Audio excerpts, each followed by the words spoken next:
como hay tanta confusión ahí en general sobre el tema de pseudofoliación, cuando ustedes hoy van a ver libros de la Academia Americana, no digo el libro de Alward, que es un conocedor, pero en general cualquier libro, se habla de dispersión pigmentaria. Y en esa bolsa se pone la pseudofoliación, el glaucoma pigmentario, la dispersión de pigmento post cirugía refractiva, y vamos a ver que esto no es tan así. El tema es mucho más fino. Por eso las siglas PEC son las siglas de pseudofoliación capsular, y la versión es según Juan Sampaolesi, porque esto está muy mal en muchos libros y es una cosa que hay que aclarar, y vamos a ver que es una confusión en general a nivel mundial. ¿Por qué la foto del guasón?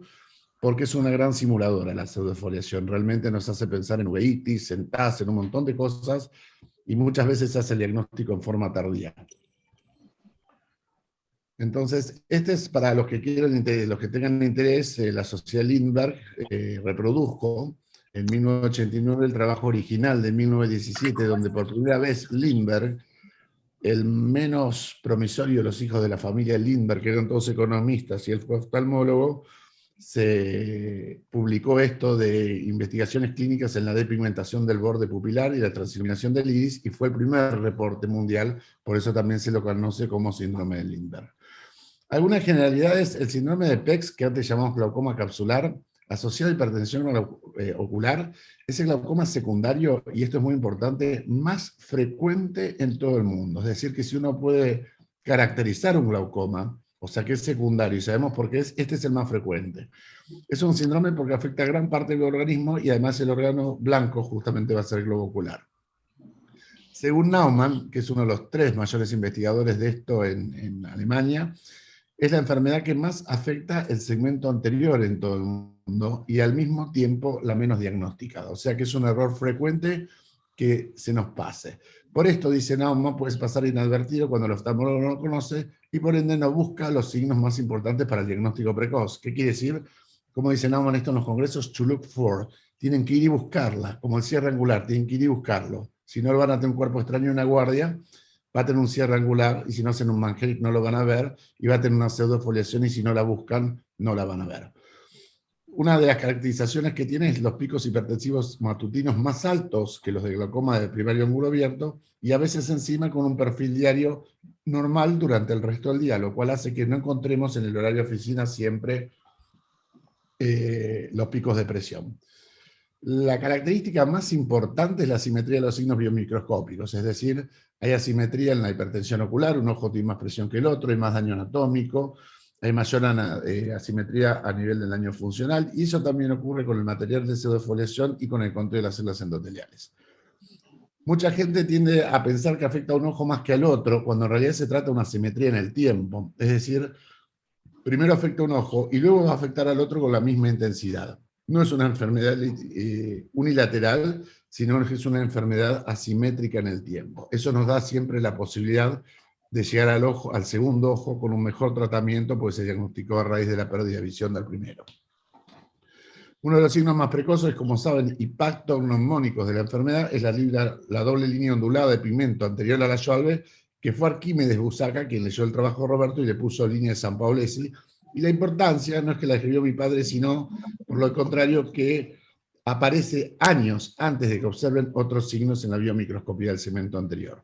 Además de esto, el doctor Naumann, el mismo investigador de Alemania, es uno de los que describe una endoteliopatía muy importante, porque hasta ese momento había sido descrito como una endoteliopatía tipo de Fuchs. Y Naumann, en el trabajo que les voy a mostrar, muestra por primera vez en todo el mundo que la pérdida de células endoteliales ocurre por una endoteliopatía que hoy lleva su nombre.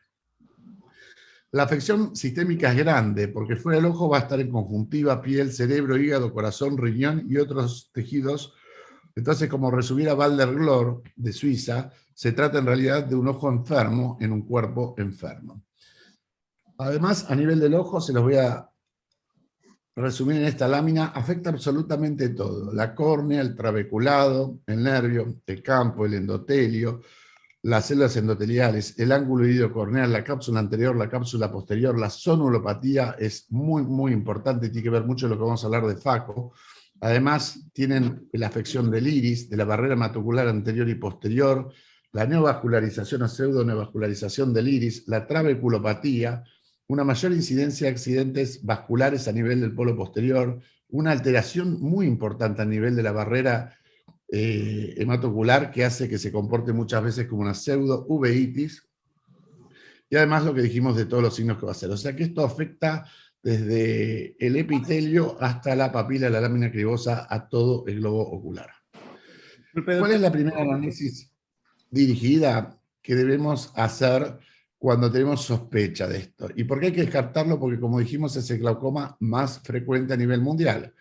APEC, acuérdense de esta sigla, la hipoacusia unilateral selectiva. El paciente oye menos de uno de los dos ¿A qué horas oídos. empezó esto? Después la asimetría en los signos, como dijimos, que es característica. Después la procedencia, esto viene de la invasión de los moros, o sea, pasó por los países nórdicos, fue al Mediterráneo, España, Francia, Italia y Grecia. En América, muchos vinimos en los barcos, entonces la pseudofoliación vino hacia acá. Entonces preguntar de dónde procede étnicamente la familia, descartar la enfermedad coronaria isquémica que va del 2 al 6%, y acordarse que es cataratogénica por excelencia, es decir, cuando hay una catarata, cuando hay una pseudofaquia complicada o una faquia, hay que pensar que ahí puede haber una pseudofoliación. La fisiopatología se da por este depósito de membranas basales que se desprende desde el cuerpo ciliar, es decir, empieza con una ciclopatía, luego altera la zónula, y acá lo ven, este material grisáceo que está sobre las trabéculas es la pseudofoliación. Si hacen una microscopía electrónica de barrido, van a ver estos microgranulitos que hacen que se pegue. Esto es como si ustedes tuvieran una rejilla y desde el balcón de esas que drenan el agua, y esa rejilla se vuelve pegajosa, es decir, que es un modelo matemático por excelencia de enfermedad, porque todo lo que pase a través de ahí se va a quedar pegado, es decir, que no lo produce el pigmento, sino lo produce la pseudofoliación en sí. Y este aumento en la vía de resistencia convencional va a dar dos patrones, el de los picos a la mañana y a la tarde, y el de los picos a la mañana con el resto del perfil diario normal. Entonces hay que tener en cuenta que esto genera que en el momento en que sube la presión venosa epiescleral, los picos van a ser mayores que en el resto de la población. Acá van a ver una animación que muestra mientras estamos despiertos en el día, la presión venosa está baja, y entonces el acuoso sale perfectamente por el trabeculado, aunque esté enfermo. Pero cuando nos vamos a dormir a la noche, la presión venosa aumenta, y además de encontrar la resistencia interna, se va a encontrar con la presión venosa aumentada fuera de los vasos acuosos, y eso genera picos más altos que en el resto de la población. ¿Hasta ahí se escucha bien todo, Kenia? Sí, doctor, todo está bien. Perfecto. Cualquier cosa me interrumpen y me preguntan, ¿sí? Muy bien, gracias. Doctor, Entonces, ¿por qué se subestima la incidencia de glaucoma en las pseudofoliaciones? Hay trabajos del 8, del 12%, para nosotros la asociación es casi del 80%, le diría del 72 al 76%. ¿Por qué? Porque no se realiza de forma sistemática el monitoreo de la presión intraocular, que es imprescindible. Por eso mismo es que no diagnosticamos los picos matutinos característicos de este síndrome. Este es un iCare 200, un iCare iHome 2, que son los últimos, que transmiten, como sabrán, la presión al celular del paciente, al del médico y al de una base operativa, o sea que podemos monitorear al paciente las 24 horas desde casa. Lo pueden tomar inclinados en la cama sin levantarse, lo cual ha revelado mayores picos todavía. Pero básicamente buscamos dos patrones. Donde hay presión muy alta, fíjense, 30 a la mañana, luego este es el horario de oficina y luego vuelve a subir después de las 18 cuando el paciente se retiró. Y el segundo patrón, que lo describió Margaret Constance en Grecia, que es el de los picos hipertensivos altos a la mañana con un perfil normal el resto del día. Es decir, son dos formas de que nosotros no asociemos la presión a la pseudofoliación y nos haga creer que hay mucha pseudofoliación sin glaucoma allá afuera.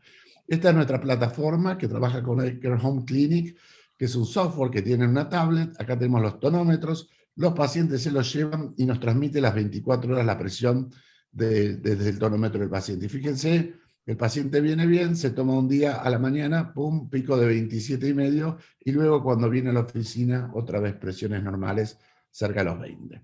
Es decir, que esto es una condición sine qua non, y no hacerlo es una falta total de concepto, porque nos deja perder la oportunidad de hacer un diagnóstico precoz. Nos movemos hacia la córnea, donde dijimos Naumann publicó este trabajo en el 2000, ya hace 22 años, pero fíjense que no se conoce, que es la queratopatía propia de la pseudofoliación. Y lo explica como una causa de descompensación endotelial. Para cuando Naumann saca el trabajo, ya había estudiado 40 botones con microscopía electrónica de Fuchs, 40 normales, 40 con pseudofoliación, y nos muestra Es decir, cuando publica el trabajo, ya lo publica estadificada la endoteliopatía, eso es un alemán.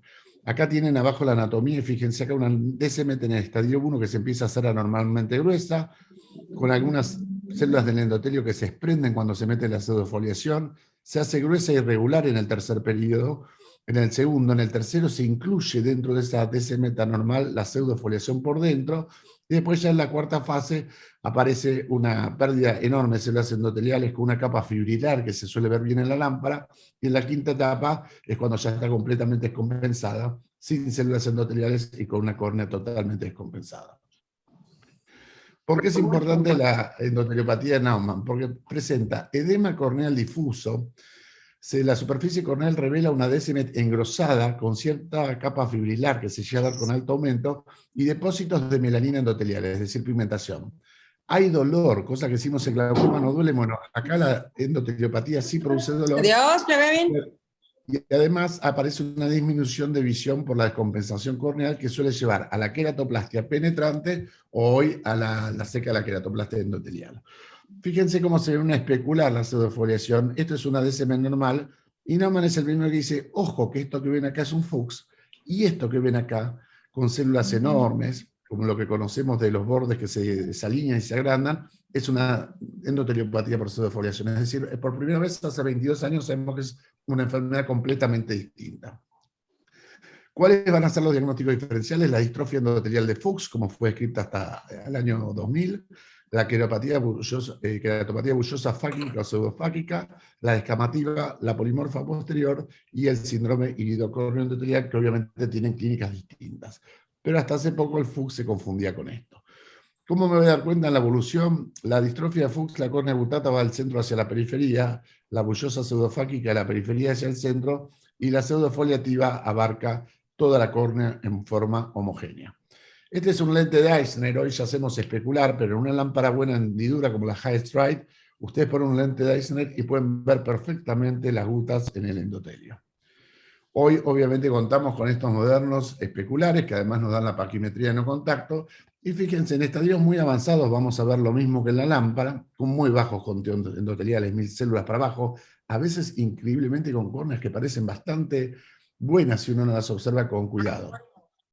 Sin embargo, con las nuevas tecnologías que miden el APEX y toda el área, es en el recuento completamente automático, fíjense que en los estadios más precoces hay una asimetría ya, con poliinmediatismo, con cambio del tamaño y la superficie de las células, que ya se presenta en los primeros estadios. Es decir, que también hay una asimetría en el conteo endotelial. Un signo predictivo, que hablamos mucho con Naumann, lo publicamos en el 2010, 10 años que después él publicó esto, es que además de la doble línea, aparecen a veces estos puntitos blancos, sobre todo ahora 6 los van a ver, a través de la córnea, sobre todo con la gonioscopía con el lente ahora 12. Y cuando aparecen estos puntitos, quiere decir que la córnea tiene un conteo endotelial muy, muy bajo y que está a punto de descompensarse. Es un muy buen momento para tratar de realizar el trasplante endotelial en forma temprana, antes de que haya que hacer una queratoplastia penetrante. ¿Qué son las ondas que reescribió Roberto en 1956? Es muy fácil, es una doble línea ondulada, pigmentada, que aparece por arriba, es decir, en forma anterior a la línea de Schwalbe. Ustedes hacen la horqueta, a 45 grados, como bien sabe, y es muy importante no confundir el trabeculado pigmentado o una línea de Schwalbe pigmentada como en este caso, sino que se refiere exclusivamente a estas dos ondas que aparecen por arriba. Acá las ven con lujo de detalle, acá está la Schwalbe, acá está la doble onda, y esto se da entre hora 3 y hora 9 con predominio hora 6 por el flujo del humor acuoso. ¿Por qué es importante este signo? Porque ustedes pueden tener nada de material pseudofoliativo en el borde del iris o en la cápsula anterior del cristalino, y 6 a 10 años antes ustedes ya tienen la doble línea en la gonioscopía. Es decir, que es un marcador realmente muy temprano de la presencia del síndrome, y si quieren hacerlo antes, pueden hacerlo con un cicloscopio, que es una herramienta que en general el médico no maneja. Acá tienen la doble línea perfectamente grabada también acá, y acá ya tienen cuando tienen los depósitos en la cápsula, y más adelante va a aparecer el típico signo de la escarapela, como saben, con el depósito central y periférico, que no responde nada más ni nada menos que a la miosis y a la midriasis. Estos pacientes dilatan poco, que va barriendo ese material y lo va haciendo cada vez más escaso. Es decir, que va a haber periodos ventana donde la enfermedad es muy precoz o muy avanzada y no vamos a ver el signo de la escarapela. Inclusive en los pacientes pseudofáquicos, este material luego se vuelve a depositar, como ven abajo a la derecha, sobre la superficie de los lentes intraoculares. Este es un video para que vean cómo se ve con el lente que discutíamos recién con el profesor Mata, de lo bien que se ve con un lente Russell y Fankhauser, que está hecho para SLT específicamente, pero es el lente que usamos en gonioscopía. Miren cómo se ve perfectamente la suave, y fíjense acá cómo se ve el trabeculado pigmentado, y acá se ve la doble línea por encima y por debajo el espolón escleral. Ese es en un máximo grado. Lo interesante, este es un video que me mandó Juan Carlos Izquierdo de Lima, de Perú, que cuando uno a veces empieza a ver adelante una mínima doble línea de Sanpaolesi, o empieza a ver algunos cúmulos que van a ver acá, y ahora lo van a ver otra vez acá, estos son depósitos de pseudofoliación blanquecinos, esto es un endoscopio en la cámara anterior, ¿lo ven ahí el pedacito de pseudofoliación, las membranas? Estos como nieves blancas que aparecen. Bueno, fíjense el desastre que hay atrás. Cuando uno comienza a hacer el diagnóstico, es tardío. Toda la cara posterior, esto lo escribió Gazunde, una patóloga, tiene gran afinidad y se pega toda la pseudofoliación y afecta a todo el cuerpo ciliar donde empieza, y peor, afecta a toda la zónula, aunque haya cristalino natural, aunque el paciente sea pseudofáquico o sea fáquico, pero va a tener toda esta enorme afectación por detrás, que como estos pacientes, repito, no suelen dilatar muy bien, o en realidad dilatan bastante mal, no lo podemos observar. Entonces es indispensable buscar los signos que tengamos en el segmento anterior. A veces la enfermedad, este es un chico de Bolivia de 40 años, increíblemente siendo joven, tiene esta cantidad de pseudofoliación y catarata, pero en general vamos a buscar el depósito, como dijimos, de escarapela sobre la cápsula anterior, vamos a buscarlo en el borde del iris, y cuando esto sea más avanzado, si ustedes hacen una retroiluminación, van a encontrar que hay una pérdida del borde libre del iris, es decir, falta material que se fue deglutiendo porque se fue el pigmento con la pseudofoliación. Entonces, este signo, al revés del pigmentario que es periférico, acá está sobre el borde pupilar. Además hay que recordar que estos pacientes tienen un engrosamiento de los vasos en el parénquima del iris por alteración de la barrera hematocular que puede dar lugar a sangrados espontáneos. Este es el típico signo de la escarapela cuando el paciente dilata bien, zona de Russell iris, anillo central y anillo cartográfico o periférico alrededor. Acá ven el anillo cartográfico y acá ven el anillo central. Ese es el signo de la escarapela típico. Como dijimos, cuando dilata se pueden ver fotos muy bien, pero lo más importante es que si yo no llego a dilatar acá, que es lo usual, que ustedes pongan al paciente en la lámpara, como se ve acá, y aumenten y bajen la columna de iluminación, aumentan y bajan la luz. Entonces logran una leve midriasis fisiológica, y cuando esta se logra, basta con que ustedes vean estos pequeños depósitos que están acá, que cuando aumenten la luz se van a ir para saber, ojo, que la pseudofoliación ya está acá. Acá pueden verlo en el depósito, esto es microscopía electrónica, en la cápsula anterior de cristalino, y acá mayor aumento cómo queda pegado completamente el depósito. Si eso le hace al cristalino y a la pupila y al iris, fíjense ustedes el desastre, fíjense cuando se hacían hidroenclesis, cómo se veía, cómo no solo hay una sonulopatía que es terrible, sino que además empieza a haber siempre un grado de subluxación enseguida, que si no dilatamos la pupila no lo vamos a notar. Acá ven lo mismo, acá lo ven con OCT, los depósitos en la cápsula anterior, acá ven cómo este cristalino se empieza a desprender, y acá ya hay una subluxación y se está cayendo. ¿Por qué es importante la alteración de la barrera hematocular? Roberto se le ocurrió, ya en la época del 60, inyectar fluoresceína a los pacientes, y vio que en los pacientes con pseudofoliación había un aumento de la permeabilidad de la barrera hematocular, y eso hace que la fluoresceína pase mucho antes a la cámara anterior al humor acuoso y también mucho antes a la cámara vítrea. Y esto siempre aumenta o favorece la inflamación y el aumento de plasticidad en los procesos postquirúrgicos, que se pueden confundir con una endoftalmitis, con un TAS, pero como siempre decimos, si están frente a una pseudofoliación, si tienen ese diagnóstico y ven membranas pupilares o un pseudohipopio en la cámara anterior, siempre pensar en dar un corticoide tópico o intramuscular, y el cuadro suele revertir en general en menos de una hora. Vogt describió este signo, que es que cuando ustedes dilatan, estos pacientes pueden tener este tindal que cae de arriba del pigmento. ¿Y por qué ocurre eso? Porque como mostró Lucho Izquierdo, si vemos la capa pigmentaria posterior del iris, acá está el epitelio pigmentario y acá está el material de pseudofoliación que, como describió Agazunde, tiene una enorme afinidad uno por otro. Y eso es justamente lo que con el raspado va limpiando el cristalino, la cápsula anterior, y hace que ese material a veces se desprenda No vamos a ver el de hora 6, pero vamos a ver el de hora 12 cayendo hacia hora 6. Dilatan el paciente y viene un tindal pigmentario, eso nos habla de pseudofoliación. Solo para resumir, porque esto es para un libro, pero fíjense la pars plana apatía, cómo afecta la hora serrata, cómo afecta el cuerpo ciliar y, como dijimos, la zónula. Fíjense la pseudofoliación dentro de las vacuolas del trabeculado, la vasculopatía en el iris, la iridopatía en la cara posterior y la facopatía en la cápsula posterior. ¿Por qué es importante la vasculopatía anterior? Porque muchas veces ustedes entran a una facu, una trabe, lo que fuera, ponen un 15 grados, no tocan nada, sacan, y simplemente la disminución de la presión intraocular que se produce da un lugar a un sangrado del iris. Si uno se asusta y dice, toqué el iris, y en realidad no, están frente a un signo descrito por Amsler, que es el sangrado espontáneo por el sangrado de estos vasos, que no son neovasos, pero son vasos imperfectos. Fíjense que si ustedes se toman el trabajo, solo a nivel de investigación, de hacer una angiografía de iris, uno la puede ver normal, pero en realidad la alteración a nivel de los... Esto está hecho con el Hydro Retina Angiograph, cómo están alterados los vasos en todo el iris, como si fueran vasos.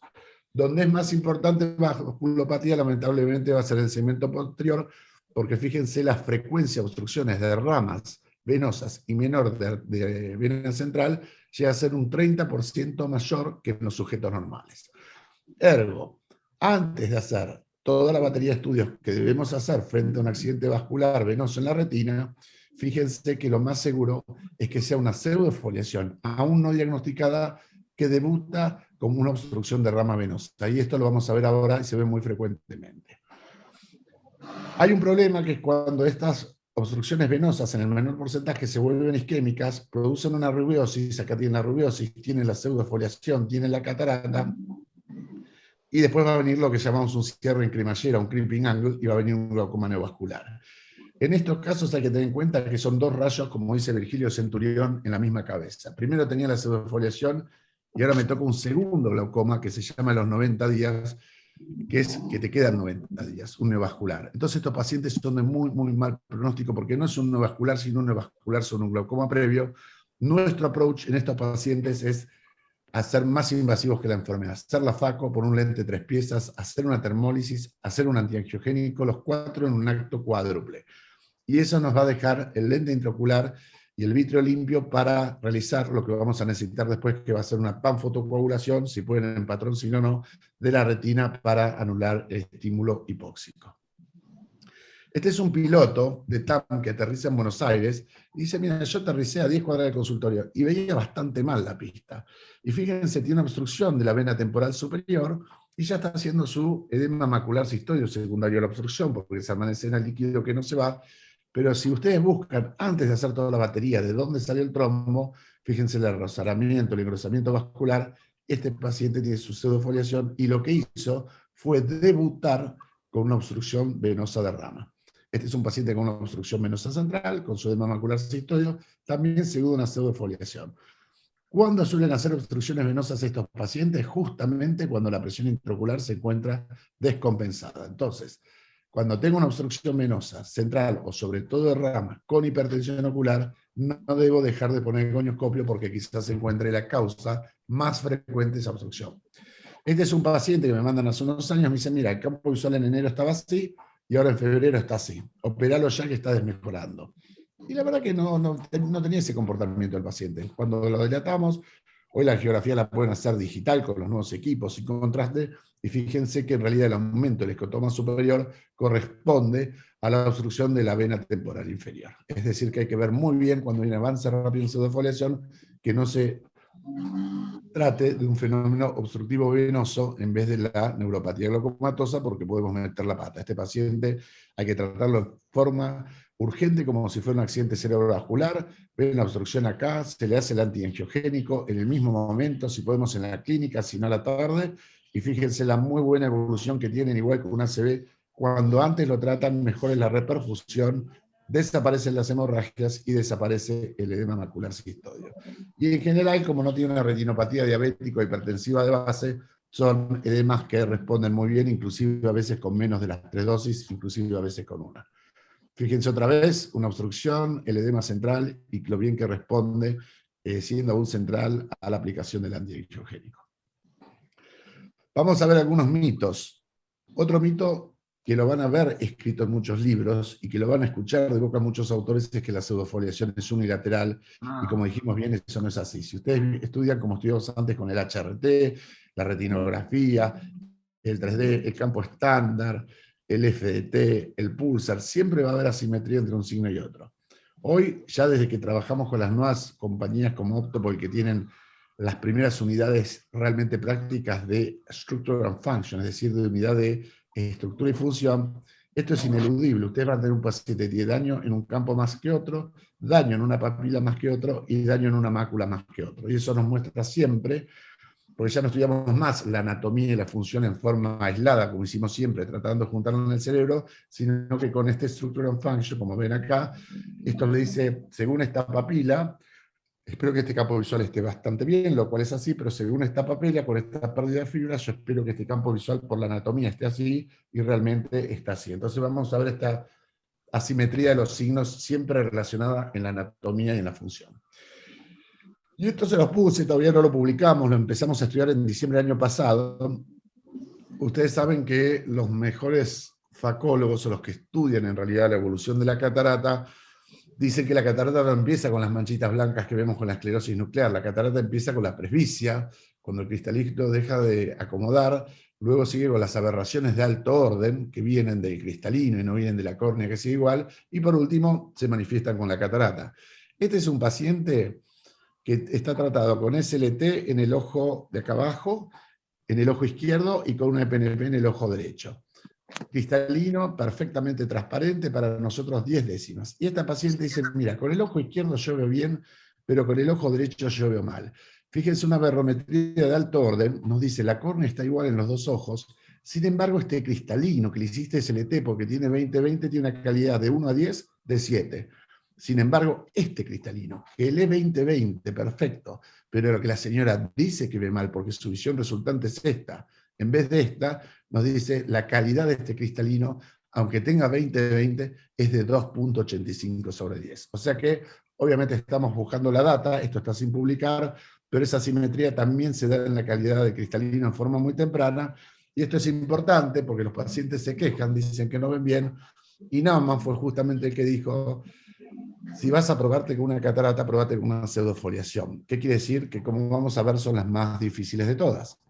Como si esto fuera poco, si ustedes buscan el consenso de pseudofoliación, el más grande que hay, nos dice que además 1 de cada 3 pacientes con pseudofoliación cursa concomitantemente con un cierre angular, que puede ser un cierre primario, puede ser un plató o puede ser un pseudoplató.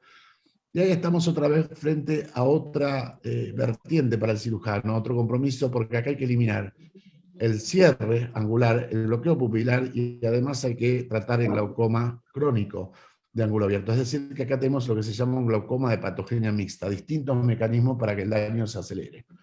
Fíjense, este paciente me lo manda un colega, o abogado, obviamente, lo que es la cámara anterior horrible, la periférica, ni les cuento, el Bargelic no está. Y cuando hacen una CT, acá tiene un enorme cristalino empujando, por suerte con un bloqueo que todavía es funcional, no se pegó, pero acá no hay cámara anterior. En todo paciente de 50 años en adelante, generalmente son hipermétropes altos, acá no va la idiotomía, acá no va la iridoplastia, vamos a comprar poco tiempo. Este es un paciente que definitivamente la primera respuesta para controlar el cierre angular va a ser hacer la FACO y ponerle un lente intraocular. Y al mismo tiempo tratar el glaucoma de base. No olvidarnos de que la cirugía de catarata no cura el glaucoma, cura la catarata.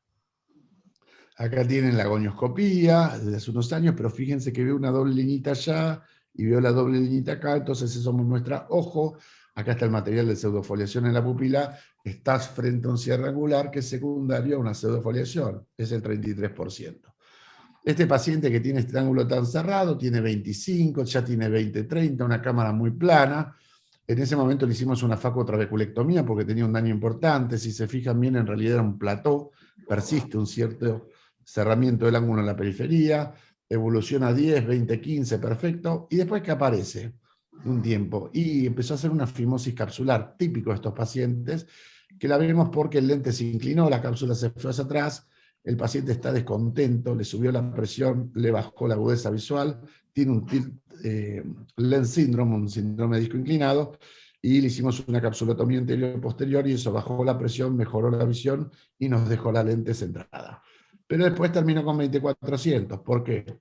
Porque es ahogado y porque la pseudofoliación tiene una barrera hematocular alterada. Y cada vez que hagan un láser o algo, tienen que tener mucho ojo a qué sucede en la mácula, que dijimos, responde bien a los antiangiogénicos, pero hay que pensar siempre en la posibilidad de un edema macular cistoide en cualquier procedimiento que haga. El trabajo de Naumann, ya del año 2000, también dice que hay que estudiar cuidadosamente a los pacientes con pseudofoliación, glaucoma capsular o catarata y glaucoma. ¿Por qué? Porque la incidencia es muy alta, y él dice que cuando la cámara anterior es menor de 2.5 milímetros, las complicaciones pueden ser muy graves. ¿Qué quiere decir? Estas cataratas, cuando antes las saquen, mejor. Y esa es generalmente una excelente situación para operar un glaucoma que es bastante refractario en uno de los primeros estadios, mejorando el pronóstico. ¿Qué pasa si dejamos estos cristalinos? Se van a luxar, se van a subluxar. Cuando van a la FACO van a ver los pliegues. Estos pliegues por fuera de la rexis nos indican que la zónula está muy debilitada y hay que llevar siempre a estas cirugías un anillo de tensión just in case, solo por las dudas. ¿Cómo va a afectar la pseudofoliación a mi FACO? Muy fácil. 33% cursa con cierre angular, tiene una cámara estrecha, menor profundidad de cámara anterior, menor número de células endoteliales, tiene hipoxia del segmento anterior, dilatan poco, tiene fragilidad zonular, tiene caída de la barrera hematocular, vamos a tener menos poder de FACO para usar y va a que hacerla más atrás, son cataratogénicas, lo bueno es que son más blandas, hay mayor posibilidad de usar un anillo de tensión capsular, de tener que hacer un stretching con viscoelástico y si no mecánico, van a tener una mayor tasa de edema macular cistoide sí o sí, van a tener inflamaciones postquirúrgicas pseudo-TAS, el paciente es hipoacúsico, cuando la cirugía se complica el paciente no le va a escuchar que le gritan que se quede quieto, y además tiene mayor frecuencia de fimosis capsular, de subluxación y de luxación del complejo. Entonces, esta es la catarata para probarse, y al mismo tiempo esta es la catarata que ustedes quieren hacer antes y no después. En Argentina es muy común que hoy vengan todavía con 3 y 4 cruces, y les aseguro que es un verdadero desafío hacer esa cirugía bien, que el lente quede bien y que la córnea quede bien y sobre todo que el paciente quede contento. ¿Cómo vamos a mejorar esto? Iniciando la cirugía de catarata más precozmente, como dice Naumann. Hacer FACO aún si no hay catarata, si tengo una cierre funcional o si el paciente es hipermétrope mayor de 50. Si ya es tiempo de operar el glaucoma con una subciclo, una facociclo, una facoclass, haga la catarata en ese momento, siempre van a ganar. ¿Y qué estamos empezando a implementar de a poco? Esto lo hacemos con el doctor Germán Bianchi. Creemos que el femtosegundo es una técnica que, como saben, se hace la catarata con láseres en las paracentesis, la rexis, la entrada principal y la fractura del núcleo, y si agarran estas cataratas a tiempo, este endotelio no sufre, la zónula no sufre y los pacientes quedan bastante mejor. O sea que creemos que el futuro estará en hacer estas cataratas de forma precoz. Otro mito es el lente intraocular debe ir siempre en el surco, de ninguna manera. Eso congestiona el iris, da lugar a pseudouveitis, aumenta la inflamación en la cámara, y los lentes, como podrán ver en la foto, también pueden subluxarse dentro del surco. O sea que si podemos ponerlo en el bag y sabemos que el bag está bien, lo pondremos en el bag, y si no, lo suturaremos o lo pondremos en el surco. La complicación más frecuente posquirúrgica va a ser la fimosis capsular. ¿Qué es la fimosis capsular? Que se presenta en la pseudo, en la retinitis y a veces en la retinopatía diabética, en la pseudofoliación por lejos. Es un cerramiento de la rexis anterior, que se da en la pseudofoliación, y en la primera parte cursa con hipertensión ocular porque tracciona la zónula ciliar, pero en la segunda fase, si no la detectan a tiempo, produce una importante hipotonía ocular por desprendimiento del cuerpo ciliar. Además, en la primera fase puede presentar el aumento de la presión y un mayor astigmatismo, por lo que explicamos de que el lente se inclina. Entonces, si tengo un paciente operado y le sube la presión, antes de reoperarlo, antes de hacer otra cosa, lo que hay que hacer es dilatarlo y ver que no esté teniendo una fimosis capsular.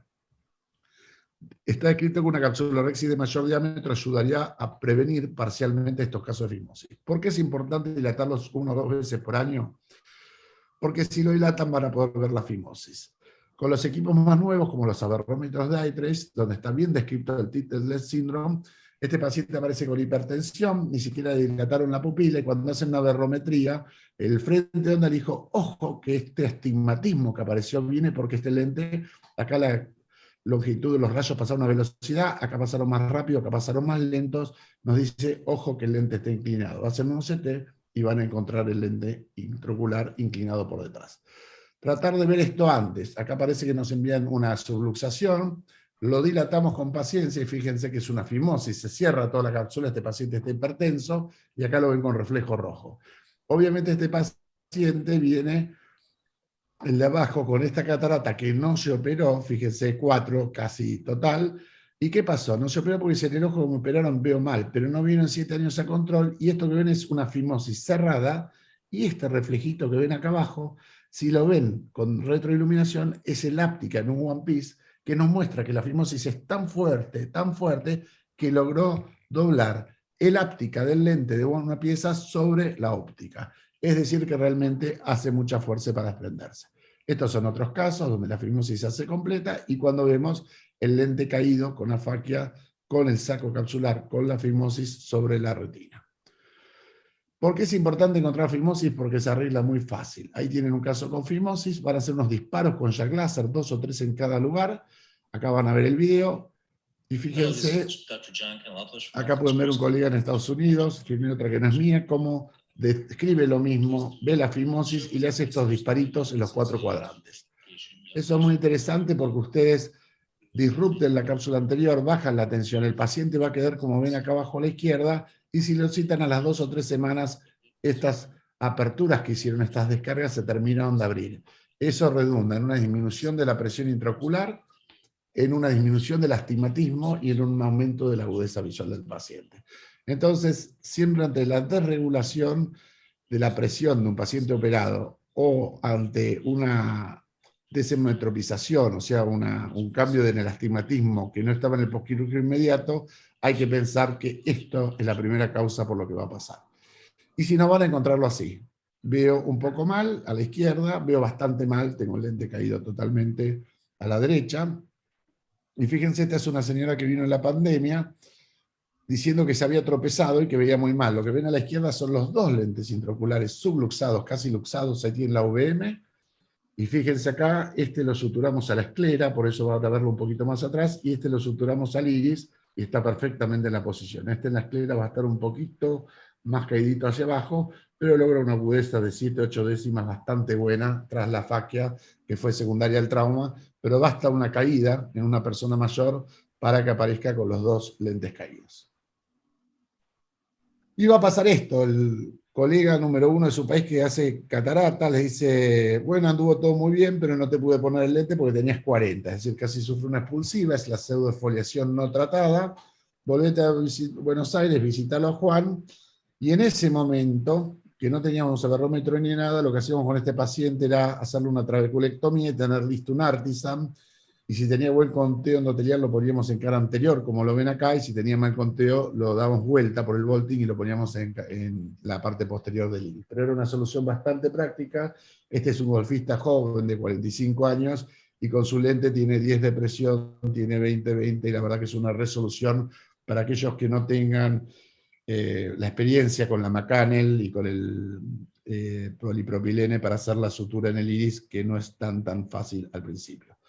Para resumir, ¿qué lentes vamos a usar? Los de One Piece, cuando haya muy poca pseudofoliación, la rexis sea amplia y completa y lo puedan poner. Si no, lo más aconsejable es el inicio de tensión capsular, o por lo menos usar un lente de 3 piezas, que no es peor que el de una pieza, sino en estos casos mucho mejor, porque la resistencia contra la fimosis va a ser mejor.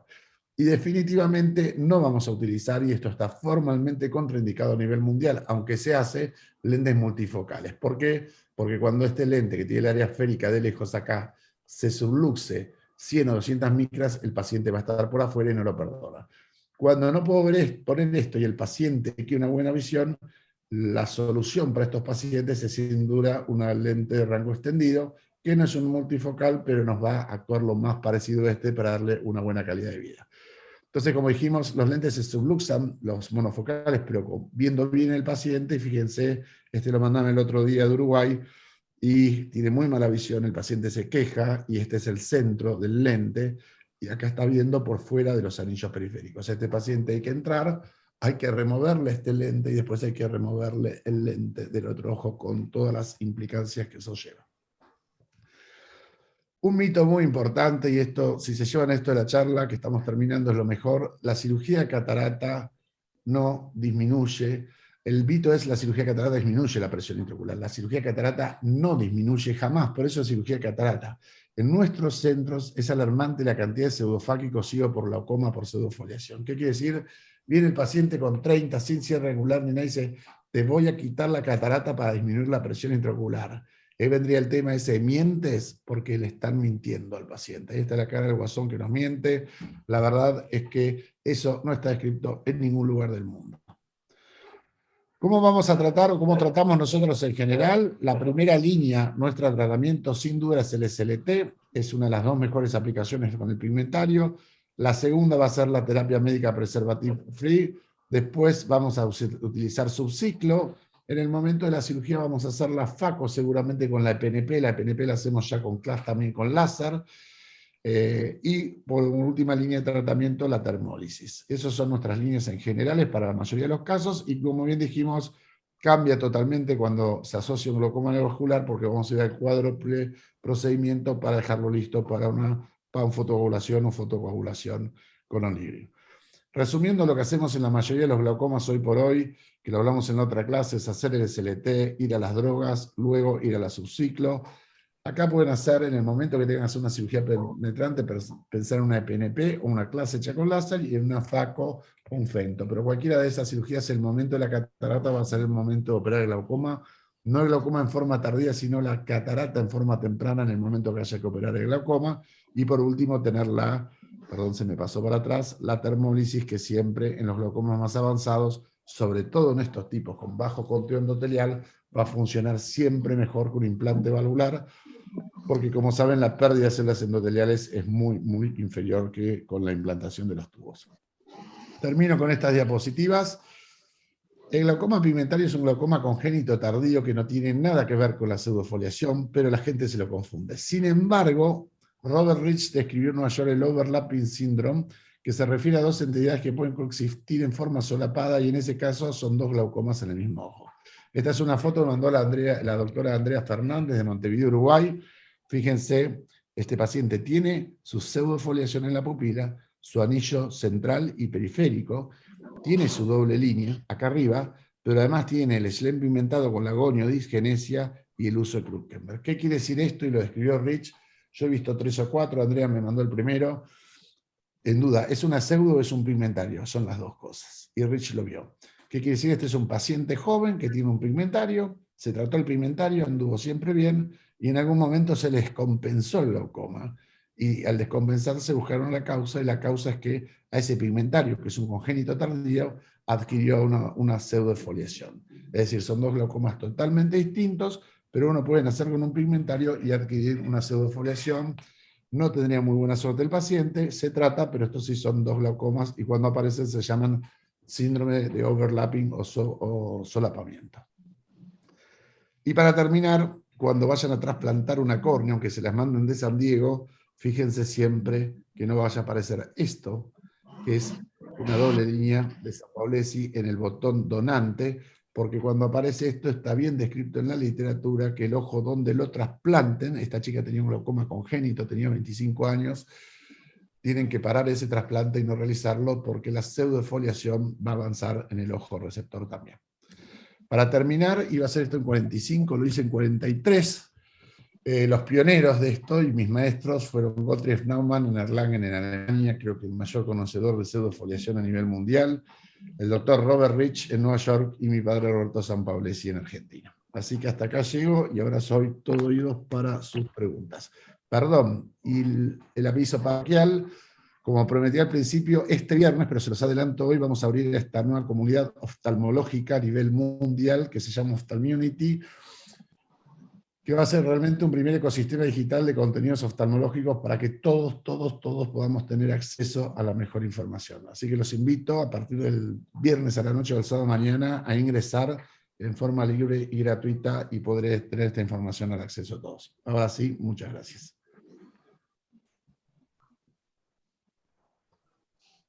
Muchísimas gracias, doctor Sampaolesi. Excelente la charla. Los residentes de la Escuela Superior, ¿alguna pregunta para el doctor Sampaolesi, por favor? Buenas tardes, doctor. Buenas tardes. para pensar en una comunicación en un paciente con pseudoexfoliación, aparte de pues darle sus antiinflamatorios previos a la cirugía, ¿qué más podemos hacer para que no pues presente un cierre angular durante nosotros estemos haciendo la cirugía? Dice, para evitar la inflamación posquirúrgica o cuando operas una catarata en un cierre angular. Cuando estamos en el momento quirúrgico. ¿Operando glaucoma o catarata o los dos? Operando catarata y pues ya en un paciente con glaucoma pues, pseudoexfoliativo. Ok. Nosotros están en los preferred pattern de la academia, pero siempre que abordas estos pacientes es muy parecido al paciente habitual, con la diferencia de que obviamente el antibiótico ni hablar, porque estos pacientes tienen su tendencia a un menor, al tener caída la barrera, cualquier cosa a nivel sistémico puede pasar adentro del ojo, entonces por lo menos 72 horas nosotros actualmente usamos la moxifloxacina, y fundamental no quedarse con un loteprenol ni con ninguna AINE. Nosotros le damos el acular, o sea, ketorolac, para proteger el edema macular cistoideo, que acá va a ser más de incidencia de la FACO común sin duda, y además no olvidarse del acetato de prednisolona, que es condición sine qua non. Se lo digo porque yo voy a países donde no hay acetato de prednisolona y los cuadros inflamatorios postquirúrgicos son terribles. O sea, yo le diría que eso nosotros se lo damos una semana antes y por lo menos 3 o 4 semanas después como mínimo, con una frecuencia de 4 veces por día, 3 veces por día, 2 veces por día y una vez por día, bajando semanalmente para no tener una abstinencia al corticoide. Y todo el tiempo mantenemos el ketorolac para proteger la mácula lo máximo que se pueda. Como dije antes, al primer signo de TAS o pseudo-TAS o pseudohipopio, aunque vean en la cámara, están seguros de que, aunque sea una telaraña lo que ven literalmente, no cuesta nada hacer un decadrón o un duodecadrón intramuscular en el mismo servicio, hacérselo en la cola y esperar una hora. Y tienen que fotografiarlo porque a la hora ese corticoide llega a la misma forma al humor acuoso y llega al humor vítreo y se va a limpiar el ojo enseguida y ustedes se sacan el susto de un TAS o de una infección que puede ser bastante mórbida, ¿no? Dos preguntitas, disculpe. Claro. Me pareció increíble la diapositiva donde puso todas las complicaciones que se pueden ver en el síndrome de pseudoexfoliación a nivel ocular. En la academia y otras bibliografías refieren que en los otros órganos como el corazón y así, que se encuentra también este material pseudoexfoliativo, no hay ninguna otra complicación como las que vemos en el ojo. ¿Hasta la fecha sigue esa idea o se ha encontrado algo que, o sea, que en algún otro lado llegue a haber afectación? Mira, la verdad por eso puse al principio, y está explicado así en la bibliografía, que si bien es un síndrome sistémico, de afección sistémica, el órgano blanco es el ojo. Definitivamente la pseudofoliación viene a pegarle al ojo con lo que mostramos, con la complicación de la cirugía catarata, y a nivel de trato, hipoacusia no selectiva, no es que los pacientes escuchan mal, oyen mal, sino que si les pones un amplificador como un audífono, no van a oír mejor, porque les aumenta el ruido. Ellos empiezan con un tinnitus y no diferencian los graves de los agudos. Y si el otorrino sabe eso, puede corregir esa situación bastante bien. Y luego tienes algunas alteraciones en el sistema nervioso central, donde se aisló, que no son importantes, y si tienes una cardiopatía isquémica coronaria en el 2 al 6% de los pacientes, que nosotros, pasado el cuadro, que siempre viene medio urgencia, operarse y todo, les hacemos hacer su chequeo para decir, bueno, si tiene algún problema coronario es mejor saberlo antes y no saberlo después. Sin embargo, hablamos del 2 al 6% de la población, con lo cual la incidencia es relativamente baja. Es decir, usted, por ejemplo, recomendaría hacer, por ejemplo, un ecocardiograma para medir los flujos de perfusión a nivel cardiológico cuando nosotros detectemos algún síndrome pseudoexfoliativo. Nosotros le indicamos las dos cosas, la consulta con el otorrino para hacer una audiometría digital y además todos los exámenes de la batería para detectar enfermedad isquémica, inclusive se hacen ecoestrés y otros exámenes para descartarlo. No en forma urgente, pero para decir, este lo tiene, este no lo tiene, y muchas veces te llama el cardiólogo para decir cómo sabían. porque increíblemente los otorrinos y los cardiólogos no tienen esta asociación tan clara, si bien está publicado, pero está publicado sobre todo en journals oftalmológicos. Y la otra pregunta, yo he llegado a ver al momento preparatorio de una QPP, que se llega a ver pues, la doble línea de San Paolesi en las córneas donadas, pero realmente un seguimiento a largo plazo en estos pacientes no lo he llegado a tener. ¿Hay algún porcentaje que se sepa de que van a generar los pacientes que tienen la córnea donada este síndrome pseudoexfoliativo, o es un hallazgo que se ha relacionado nada más, pero no hay un porcentaje como tal? No, creo, ahí tienes tu tesis de trabajo. Lleva tiempo, pero la puedes hacer. La verdad es que mi padre con Javier Casiraghi trasplantaron una en clínicas y desarrolló una pseudofoliación muy, muy agresiva al paciente, y luego reportó otro caso Argento y López Mato, y luego reportó otro caso Naumann, y así hay unos 16, 17 case reports de gente que no tenía pseudofoliación, lo cual quiere decir que estaba muy bien estudiada antes y que sí evolucionó con glaucoma de peor pronóstico en el postquirúrgico, y al momento de hacer la tenía la pseudofoliación. Hasta no tengamos más información al respecto, más redundante, con mayor número de casos, la idea es, nosotros, por ejemplo, escribimos a Wainwright, al Banco de las Joyas, le dijimos a Robert Wainwright, y a nosotros se le hicieron ellos y concordaron los dos centros que había pasado, pero que no estaba en el protocolo detectarlas, y de ahí cambió el Banco de San Diego y la Joya a buscar esta pseudofoliación, al menos en la macroscopía o en la lámpara, antes de dar esa córnea. O sea, se busca HIV, se buscan otras enfermedades y no pseudofoliación. En este momento los bancos más avanzados tratan de descartar, que muchas veces pasa automáticamente porque viste que le hacen el conteo endotelial, y el conteo es bajo, entonces ya esa córnea es descartada. El tema es agarrar una pseudofoliación poco avanzada, que tenga un buen conteo endotelial, y esa es la que nos puede llegar. Esto hablamos con fines ópticos, ¿no? Si la córnea es para tapar un ojo por quemadura química, olvídense, pero bueno, nosotros le vamos a trasplantar a una chica de 25 años con glaucoma congénito tipo 2, y ahí es donde puede complicarse el tema. Gracias, doctor. Por favor. ¿Puedo hacer un comentario? Sí, claro. Bueno, pues primero que nada, me felicito por haberme conectado. Muchas gracias, doctora Kenia Cruz, por haber permitido que gentes desde tan lejos como es México, desde el cual les mandamos un gran saludo, pudimos haber escuchado, como siempre, las clásicas de Juan. Son prácticas, precisas, concisas, no pierde el tiempo, no le mete florituras, sino va específicamente a lo más importante. A mí de lo que me dejó muy impactado, Juan, te lo confieso, son los estudios de histopatología. A mí la histopatología, desde que compré mi libro de Myron Yanov, desde ahí me quedé enamorado de la patología ocular. Y si uno lee ese libro, pues aprende uno mucho. Pero si es en vivo y con un profesor como tú, bueno, pues suficiente, ¿no? Acabo de aprender algo, lo confieso, mi ignorancia era bárbara, en el sentido de que personas de tercera edad que se clasifican como hipoacusia, o que se les clasifica con presbiacusia, definitivamente. Luego hay que dilatarlos, porque me puedo encontrar la sorpresa de que me encuentre pigmento en la zónula, en la periferia del cristalino, y tengo que revisar también retina. Eso es una de las cosas que olvidamos. Y es que es muy sencillo para nosotros decir, bueno, tiene pseudoexfoliación, bueno, vamos a darle SLT y vamos a modificar algunas cosas, le aumentamos tratamiento. Algunas veces hay uno en el garrito de poner un poco de pilocarpina, pero la pilocarpina pues puede soltar un poco de pigmento, etcétera. Y otra cosa que también me importa mucho es que nos acabas de demostrar, Juan, que la pseudoexfoliación puede tener un sinnúmero de padecimientos asociados. Y como decimos aquí en México, un mismo paciente puede tener piojos y pulgas aunque tenga alopecia. Entonces, mucho ojo, cuidado.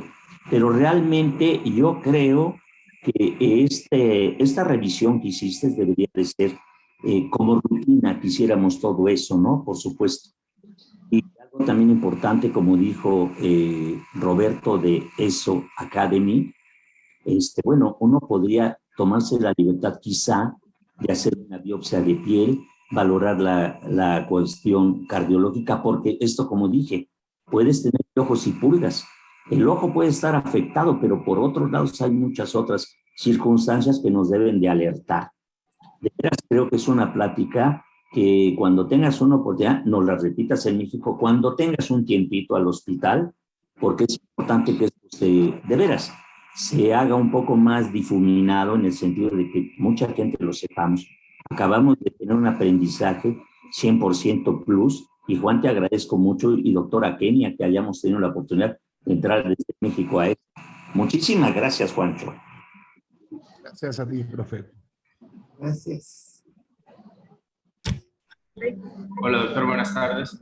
Muchas gracias por su presentación. Yo tengo una pregunta.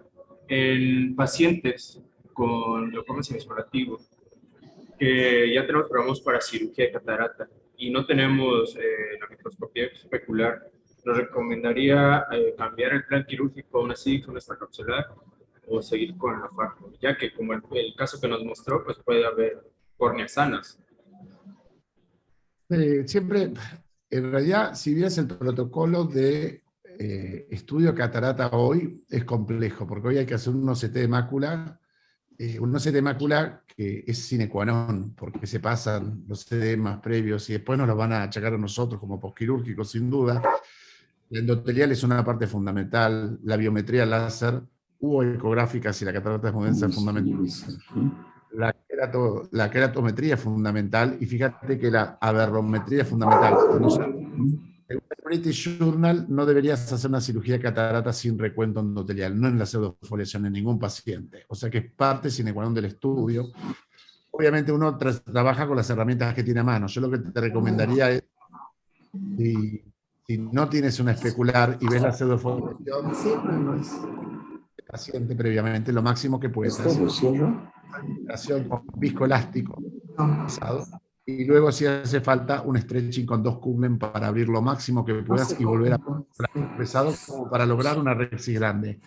Y una vez que entres a un poco, como decimos siempre, no es una cuestión de tiempo, es una cuestión de calidad. Es decir, vas a tener que trabajar todo el tiempo por detrás del plano del iris, o sea, en forma profunda, nada de andar buscando luxares cristalino, como se hace muchas veces, adelante del iris y cortarlo ahí. Es decir, tratar de trabajar lo más posterior posible, y cuando tengas la misma duda de que tu endotelio no está muy bien, volver a parar la FACO, volver a usar la técnica del escudo, poner el viscoelástico y ahí continuar tu FACO tranquilo. Acá el órgano blanco de tu FACO va a ser el endotelio siempre. Entonces hay que tratar de preservarlo lo mejor que se pueda. Y otra vez, British Journal, y está en todo el mundo publicado, pero si puedes hacer un endotelial sería mandatorio hacerlo.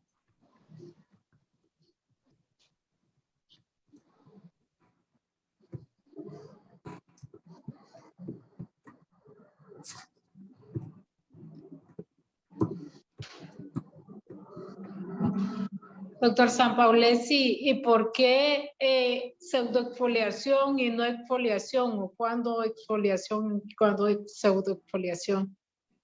Porque hay enfermedades que son exfoliaciones, no propiamente el ojo, pero son verdaderas exfoliaciones. Y exfoliaciones es cuando tú tienes tu dermis y la dermis se exfolia hacia afuera, se abre como una cáscara de, si fuera una cebolla, hacia afuera. Y en realidad, como vieron acá, no es la cápsula como se creía al principio, cuando se llamaba glaucoma capsular, porque pensaban que se exfoliaba, como una exfoliación que hacen en la piel. No es que estás levantando un epitelio, sino que es un material que se apoya sobre la cápsula anterior y que luego se exfolia. Por eso se llama pseudoexfoliación. No es la cápsula, sino el material depositado encima el que se pseudoexfoliaciona. Gracias. Por favor.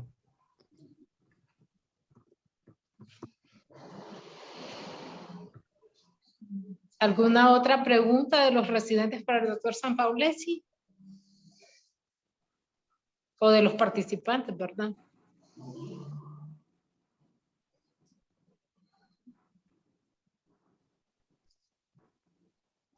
Bueno, de hecho,